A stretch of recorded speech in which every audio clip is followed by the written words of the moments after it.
Students, आज हम लोग चैप्टर 12 को डिस्कस करने जा रहे हैं और जिसका ताल्लुक जो है वो करंट इलेक्ट्रिसिटी के साथ है। और इसमें हम लोग डिस्कस करेंगे इलेक्ट्रिकल चार्जेस की फ़्लो को, कि अगर कोई इलेक्ट्रिकल चार्ज कहीं से फ़्लो करता है तो वो अपने गिरदोनवा में क्या इफेक्ट जो है वो प्रोड्यूस कर सकता है। और इस चीज़ के मतलब पता होना चाहिए कि हमारे पास हमेशा जो चार्जेस की फ़्लो होती है वो हाई कंसनट्रेशंस से लो कंसनट्रेशंस होती है। The flow of electrical charge is from high concentrations to low concentrations is known as current. अब करंट जो है उसको हम दो कैटेगरीज में लेके चलते हैं। पहली चीज़ की कन्वेंशनल करंट क्या होती है। कन्वेंशनल करंट्स वो होती है जो हाई पोटेंशियल से लो पोटेंशियल की तरफ मूव करती है, या हाई कंसनट्रेशन से लो कंसनट्रेशन की तरफ मूव करती है। जिस तरह कि आप एक बैटरी को कनेक्ट करते हैं सर्किट में, तो जो पॉजिटिव चार्जेस जो है वो पॉजिटिव से नेगेटिव जो है वो फ्लो करने लग पड़ते हैं। इसका मतलब ये कि हमारे पास वहाँ पे कन्वेंशनल करंट की डायरेक्शन होती है पॉजिटिव से नेगेटिव होगी। Such a current charges which flow from high concentrations to low concentrations को हम कहते हैं हमारे पास कन्वेंशनल करंट है। एक स्टडी करंट होती है जिसको हम कांस्टेंट करंट भी कहते हैं, उसमें हमारे पास कंटिन्यूस फ्लो ऑफ इलेक्ट्रॉन जो है वो होते हैं, तो उसको हम स्टडी करंट भी कहते हैं। और ये हमारा जो चैप्टर है वो करंट और इलेक्ट्रिसिटी के साथ इसका काफ़ी हद तक रिलेशन है। तो इसका मतलब ये कि हमारे पास जो करंट एंड इलेक्ट्रिसिटी है ये भी एक फिजिक्स की ब्रांच है, जिसमें अंदर हम इलेक्ट्रिकल चार्जेस की मोशंस को डिस्कस करेंगे कि इलेक्ट्रिकल चार्जेस जो है उनकी प्रॉपर्टीज़ या उनकी मोशन जो है वो कहाँ से कहाँ तक जो है वो मूव करती है। High concentration to low concentration भी करती है और लो से हाई भी करती है। लेकिन आगे जाकर पढ़ेंगे हम लोग कन्वेंशनल करंट के साथ एक इलेक्ट्रॉनिक करंट भी होती है। इलेक्ट्रॉनिक करंट हमेशा नेगेटिव से पॉजिटिव या लो पोटेंशियल से हाई पोटेंशियल की तरफ मूव करती है। तो दो किस्म करंट जो है वो होती है, कन्वेंशनल करंट या इलेक्ट्रॉनिक करंट। और एक स्टडी करंट जो है ये इसकी ही एक कैटेगरी है, जिसमें हम लोग कहते हैं हमारे पास ये करंट में बिल्कुल स्टडी जो है इलेक्ट्रॉन्स जो है वो एक जैसे इलेक्ट्रॉन जो है वो कॉन्टीन्यूटी के तौर पर जो है फ्लो करते रहते हैं। स्टूडेंट्स, आपके सामने जो है वो करंट की जो डेफिनेशंस थी मैंने बताई है आपको। हमारे पास के इसमें हमारे पास फ्लो ऑफ इलेक्ट्रिकल चार्ज होता है, और इसके जो फार्मूले को हम लोग इस तरह करते हैं कि rate of change of electrical charge, यानी कि हमारे पास जो इसको आप रेट से कहते हैं कि हमारे पास यहाँ पर टाइम की बात करें कि अगर कितने टाइम में कितना चार्ज किसी भी मेटल्स में किसी भी कंडक्टर्स में पास होता है तो उसको हम कहते हैं हमारे पास ये क्या है, करंट है। और करंट का जो चार्ज है, चार्ज का जो यूनिट है उसको हम कूलम के साथ करते हैं, और टाइम जो है वो is the unit of second, तो इसको हम CS-1 भी कह सकते हैं।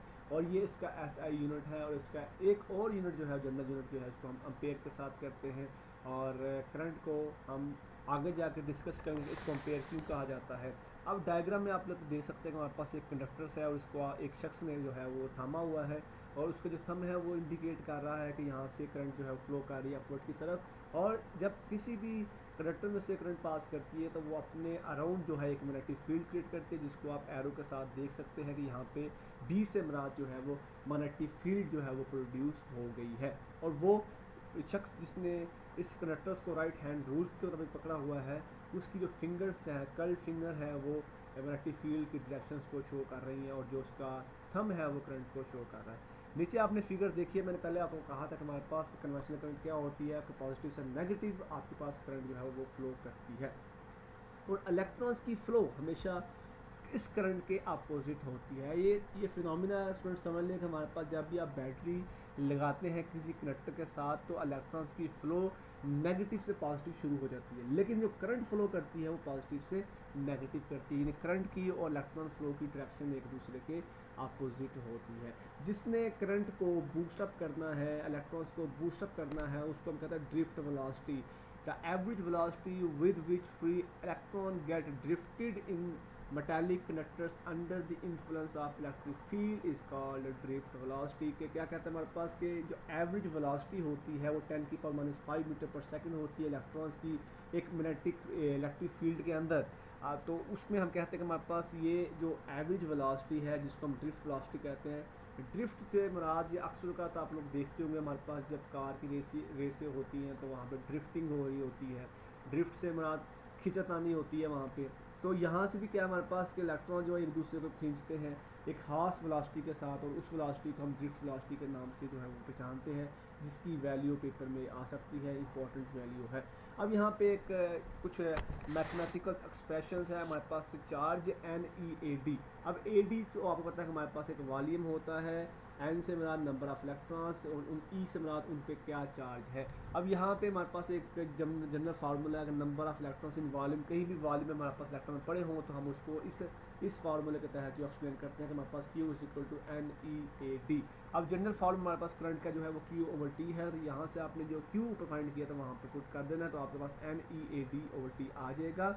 और यहाँ पे इस केस में हमारे पास जो आपने फर्दर इसको लेके चलना है तो T को आप इजीली जो है वो फाइंड आउट कर सकते हैं, हमारे पास D/V है, VD है। अब आपको पता है हमारे पास जो वेलोसिटी होती है वो क्या होती है, डिस्प्लेसमेंट पर यूनिट टाइम होती है, तो यहाँ से आप उसको VD भी जो है वो इसको लगा सकते हैं। अब यहाँ पे हमारे पास T is equal to D/VD आपने लगा दिया। अब आपने ये जो वैल्यू T की थी वो आपने ऊपर पुट कर देनी है, और वो हमारे पास क्या हो जाएगी NEAD/D/VD। और ये हमारे पास जब AD के साथ जो D है वो D के साथ कैंसिल हो जाएगा, तो यहाँ से हमारे पास करंट की वैल्यू आ जाएगी NEAVD। स्टूडेंट्स ये जो करंट की वैल्यू हो जाएगी तब होगी जब हमारे पास किसी भी सर्किट में से करंट जो है वो पास हो रही होगी।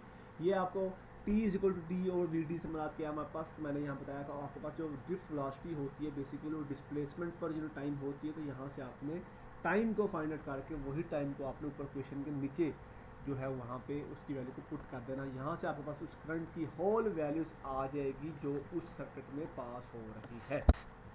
स्टूडेंट्स कुछ इन्फॉर्मेशन है और एक जस्ट एप्लीकेशंस है हमारे पास करंट कहाँ कहाँ पे इस्तेमाल हो सकती है। तो इसका जो है इलेक्ट्रोनेसिफेलोग्राम में इसको हम लोग इस्तेमाल करते हैं, EEG के साथ करते हैं। और जो जितने भी न्यूरोसर्जिकल्स वगैरह जो होते हैं हमारे पास टेस्ट वो उसमें हम इसको इस्तेमाल करते क्यों है इस्तेमाल, ताकि हम ब्रेन्स के इंटरनल्स जो हमारे पास ब्रेन्स के अंदर न्यूरॉन्स होते हैं उनको स्टडी कर सकते हैं, उनकी मोशंस को स्टडी किया जाता है।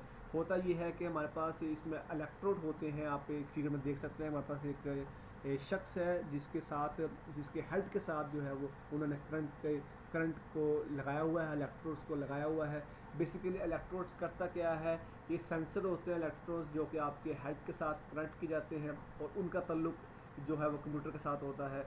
और जब यहाँ पे इससे EEG जो हमारे पास सिस्टम्स है इसमें हम क्या करते हैं, इलेक्ट्रॉन्स को फ्लो करवाते हैं ब्रेन के अंदर, और जब ब्रेन के अंदर इलेक्ट्रॉन्स जाते हैं तो इलेक्ट्रॉन्स की फ्लो की वजह से वहाँ करंट जो है प्रोड्यूस हुआ होता है। तो इलेक्ट्रॉन्स जो हम इलेक्ट्रोड के ज़रिए भेजते हैं और current through the current process brain के अंदर, तो क्या होता है हमारे पास वहाँ पे इलेक्ट्रिकल चार्ज जो है वो मिलियंस ऑफ न्यूरॉन्स के पास आ जाते हैं, और वो या तो इलेक्ट्रिकल चार्ज उनमें पोलराइज हो जाते हैं और कुछ उन पे नेगेटिव चार्ज आ जाता है, कुछ पॉजिटिव चार्ज आता है हमारे ब्रेन्स के अंदर। तो ब्रेन्स के अंदर जो इलेक्ट्रिकल करंट्स है वो डिफरेंट एलिमेंट्स की फॉर्म में एग्जिस्ट करती है, और वो हमारे पास जो न्यूरॉन्स होते हैं ब्रेन्स के अंदर उनको पंप करती है, उनको हिलाती है, फ्लक्चुएशंस करती है, ताकि हम डिसऑर्डर जो है वो ब्रेन के अंदर देख सके कहाँ पे क्या क्या मसले हैं।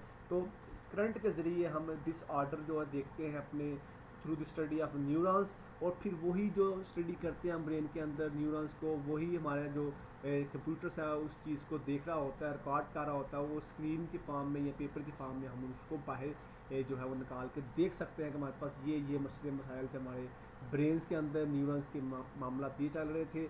तो थ्रू दी इलेक्ट्रॉन्स जो कि फ्लो ऑफ चार्ज है, थ्रू दी इलेक्ट्रॉन्स हम लोग इस चीज़ को स्टडी करते हैं, इलेक्ट्रिकल्स एक्टिविटीज़ को स्टडी करते हैं किसी ब्रेन के अंदर के हमारे ब्रेन में क्या सिस्टम चल रहा है, उसको बूस्टअप करते हैं।